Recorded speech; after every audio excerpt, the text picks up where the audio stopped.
My name is Camille, and if I had to describe my childhood in one word, it would be invisible. Not in the tragic cinematic way where someone is totally ignored or locked away, but in the more painful way where you're there but never truly seen. My parents had this way of looking right through me, as if I were just a blurry outline in the frame, while my sister Emily stood sharp and gleaming in the foreground. She was their golden girl from the moment she learned to walk. In a straight line.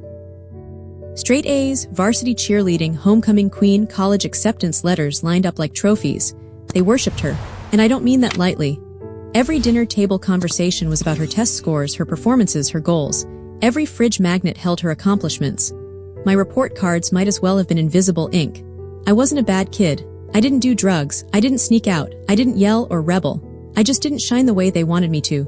I was quiet. I like books that made me think, not test prep guides. I like solitude, not the stage. I asked questions they didn't have patience to answer. I saw the world differently, and somehow that became synonymous with failure in their eyes. I didn't fit the image they had in mind. So they boxed me up into something lesser, a disappointment.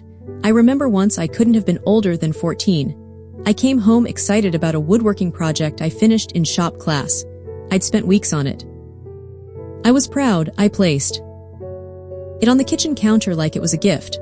My father barely glanced at it before saying, "Why aren't you doing something useful like SAP prep?" My mother nodded, stirring her tea. Emily walked a minute later with a B+ in AP chemistry, and they acted like she'd won a Nobel Prize. I quietly carried the wooden sculpture to my room and never brought my projects out again. They weren't cruel outright, not in a way people would notice. That's what made it worse. They didn't yell or hit. They dismissed, ignored, shrugged. They had this practiced way of redirecting every moment back to Emily like she was the axis of the household. And I spun somewhere out in the cold, orbiting a family that never truly opened its arms to me. By the time I was 17, I had already learned how to disappear in a crowded room. I didn't try to win their approval anymore. I just stopped caring out loud. Inside, of course, I still ocked. You can't unlove your parents, but you can unhoped. And that's what I did. I stopped hopping for their praise, their attention, their warmth. I let it go like smoke through my fingers. And yet deep down, something in me still waited, still wanted to be seen. I just didn't know how or when or if it would ever happen. By the time senior year rolled around, college applications became the entire ecosystem of our house. You couldn't go 5 minutes without someone mentioning GPA, scholarships, essay prompts, or which Ivy League school Emily was favoring this week. Pressure in the air was so thick, it felt like you had to cut through it just to breathe. I didn't bother talking about my plans. I knew the script by heart. If it didn't end in a degree, a title, or a 6F figure or a salary, it wasn't valid to them. But the truth was, I already knew what I wanted. It had been building in me for years, quiet and steady like a heartbeat I couldn't ignore.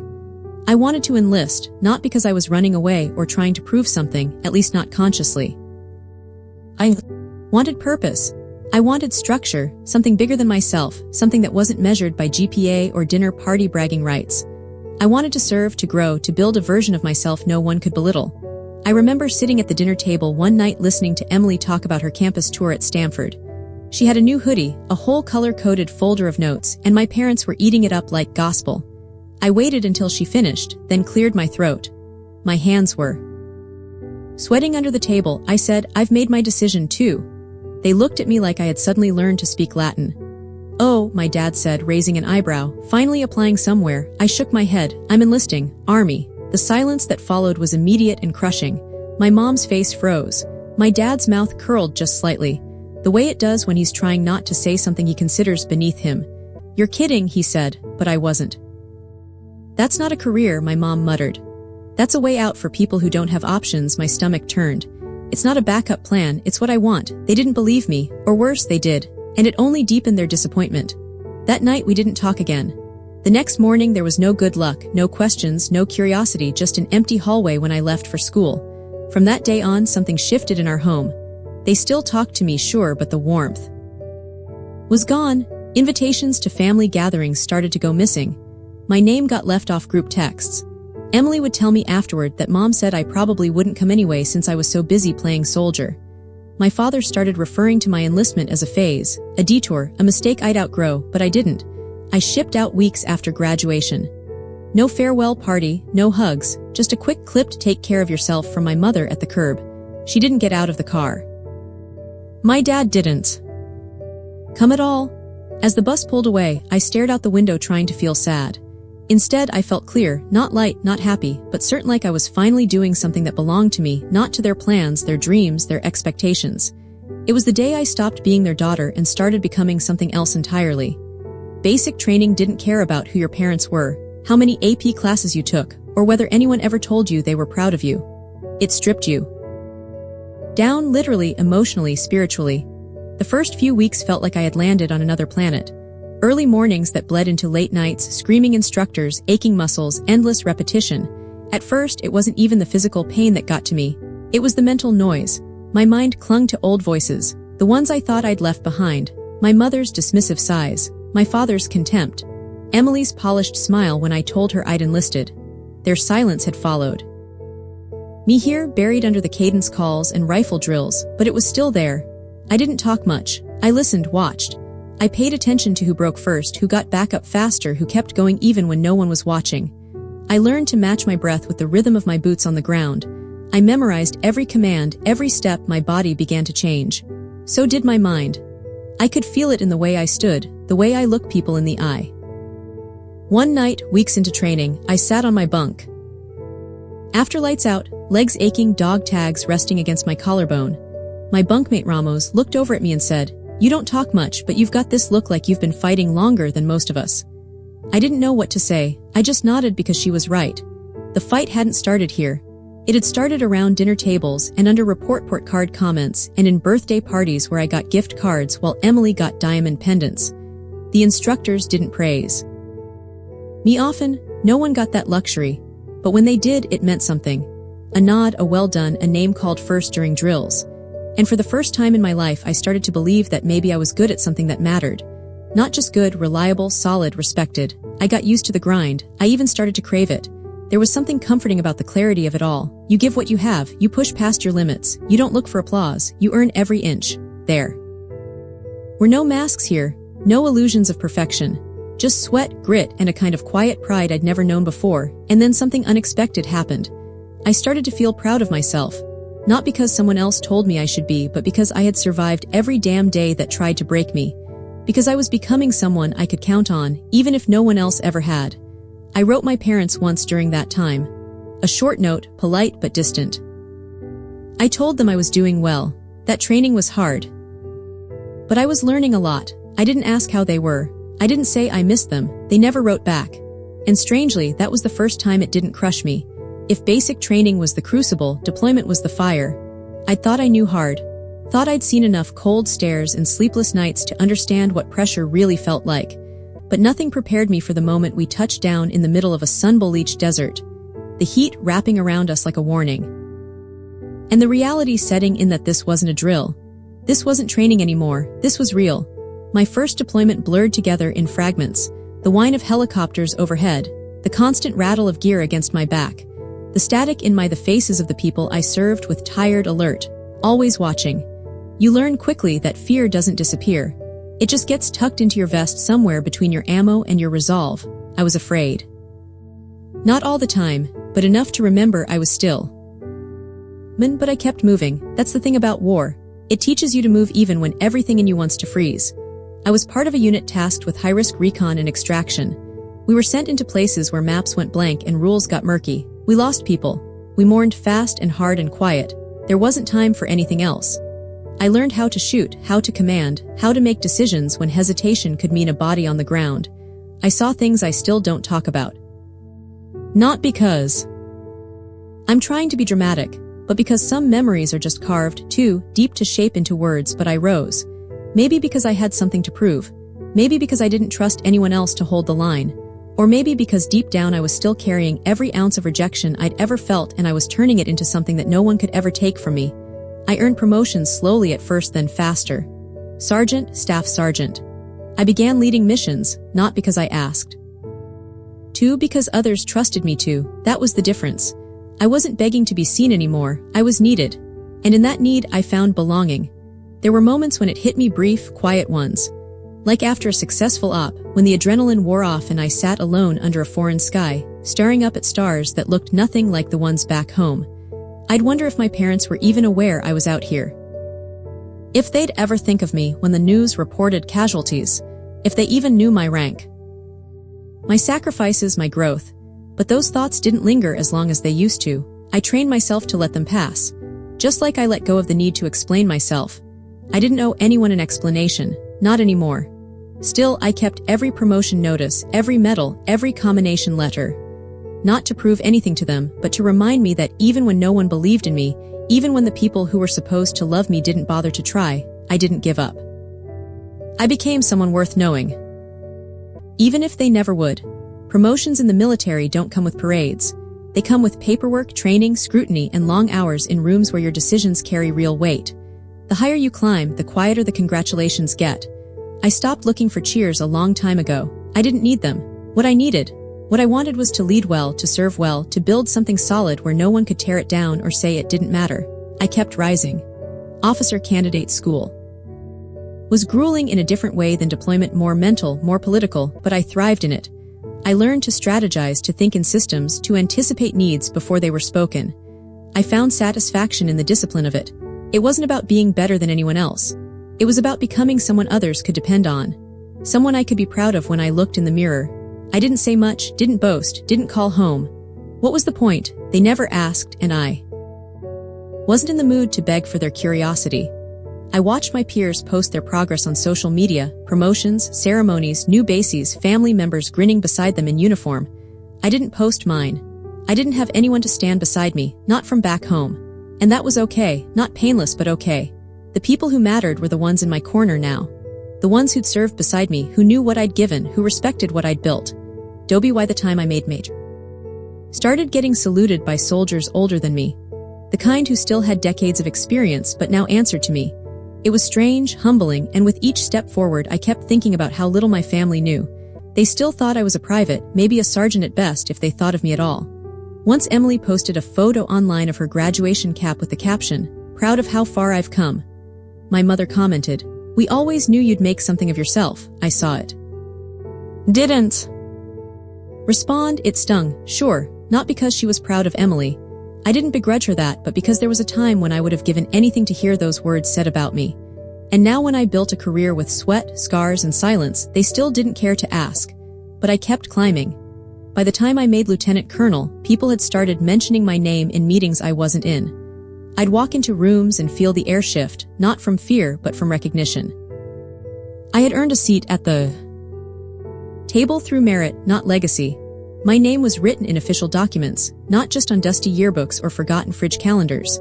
And all the while I carried this quiet fire inside me. Not revenge, not bitterness, just a calm kind of power that said, I know who I am even if you never will. That's the thing about climbing alone. You learn how to build strength that doesn't need to be witnessed. You learn how to lead without applause. And when the time finally comes that the world catches up to who you've become, you're already too strong to care whether they clap or not. It came as a shock. Honestly, I hadn't spoken to Emily in over a year when I found out she'd enlisted. Ramos had sent me a message, half joking, half stunned, saying, "Hey, isn't this your sister?" along with a blurry screenshot of a basic training group photo from some Facebook post. There she was. Same polished face even under the shaved-down humility of military life. Hair tucked, posture stiff, lips pursed. Serious expression I knew was performative. She looked like a girl trying on bravery like a borrowed uniform. Still, I stared at that photo longer than I cared to admit to a T first. I wasn't sure how to feel. Part of me wanted to laugh. Another part wanted to scoff. But deep down beneath all of that, there was something quieter, confusion, maybe even sadness. Emily had never shown a shred of interest in the military growing up. She used to roll her eyes when I talked about service or strategy or chain of command.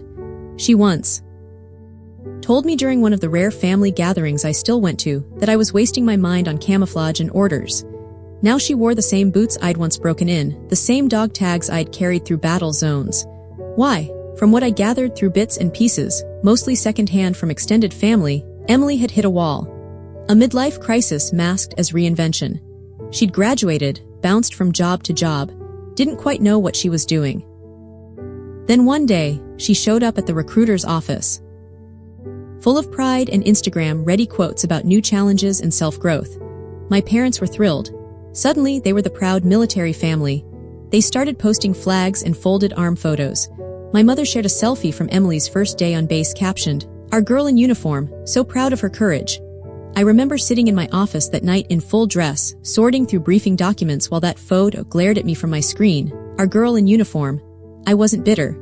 Not the loud, dramatic way people imagine. It was more like a slow exhale of disbelief.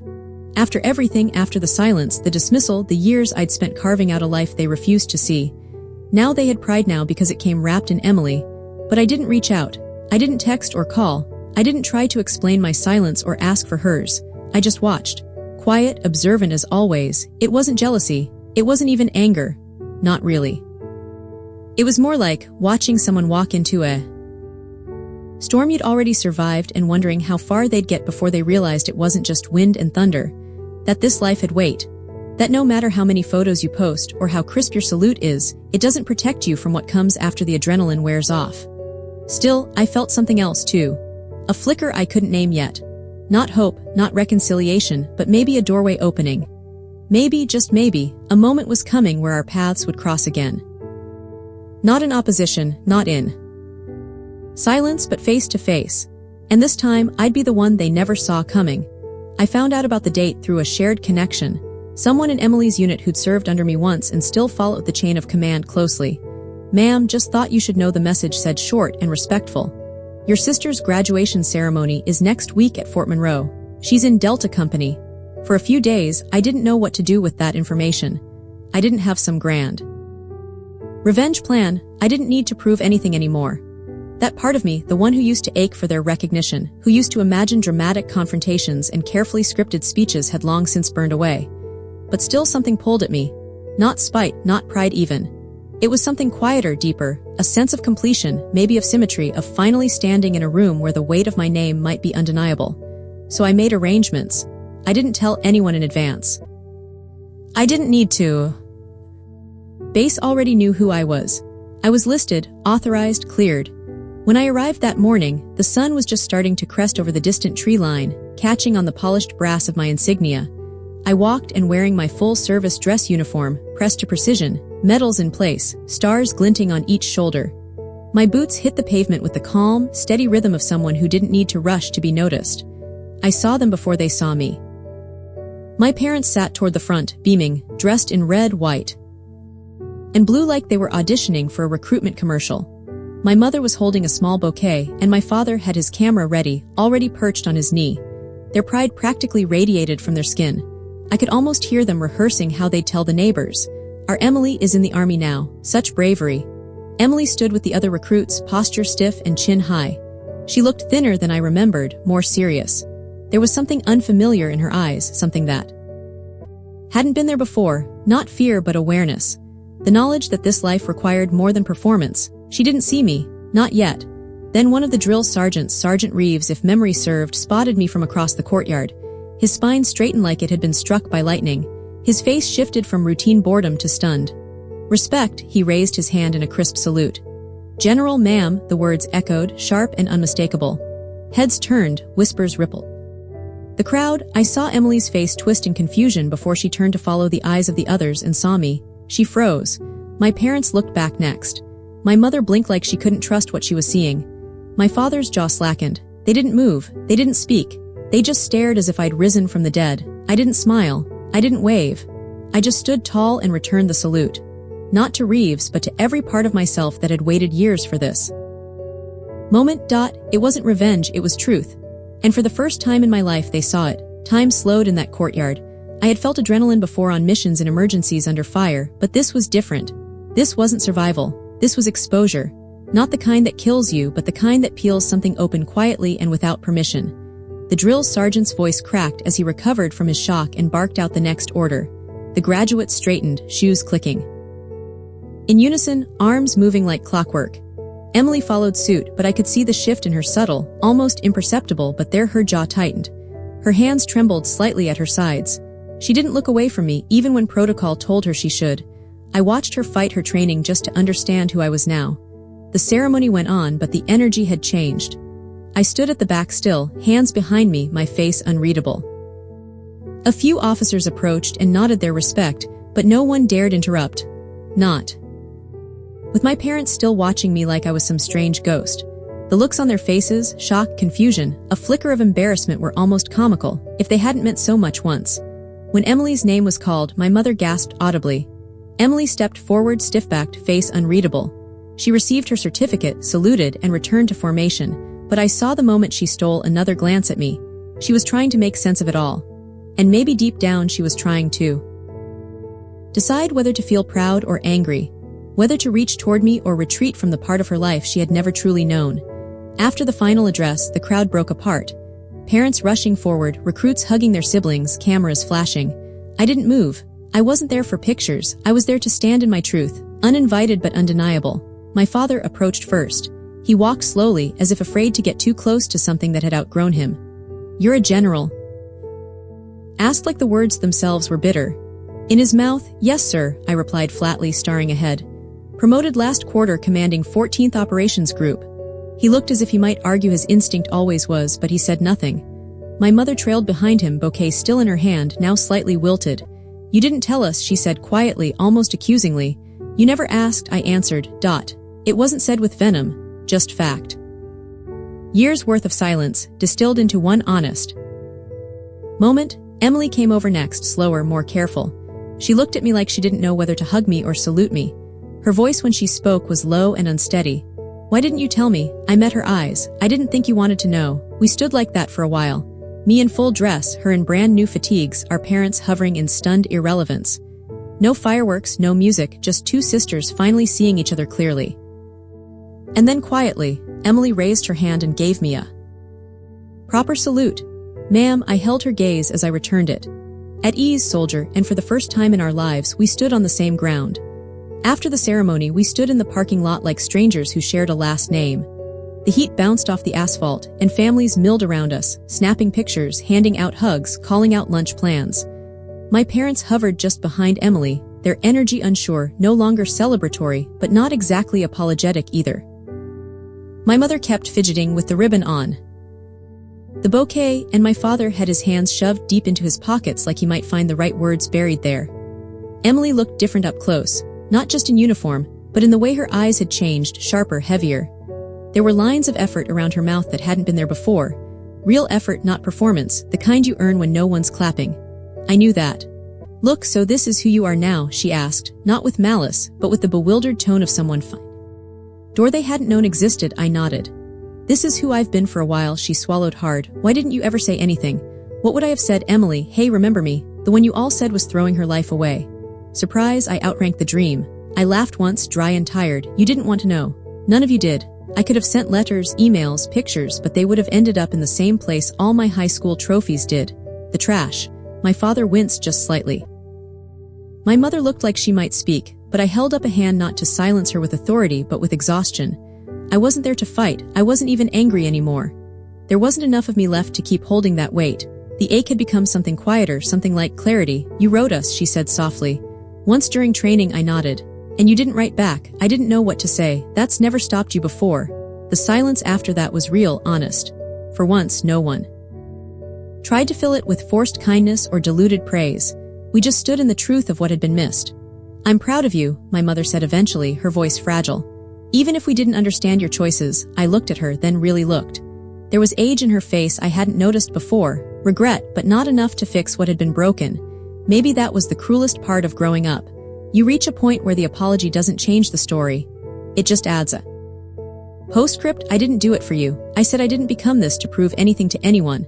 I did it because I had to, because I needed to find out who I was when no one was looking." When no one cared, Emily stepped closer. Then she didn't touch me, but her voice softened.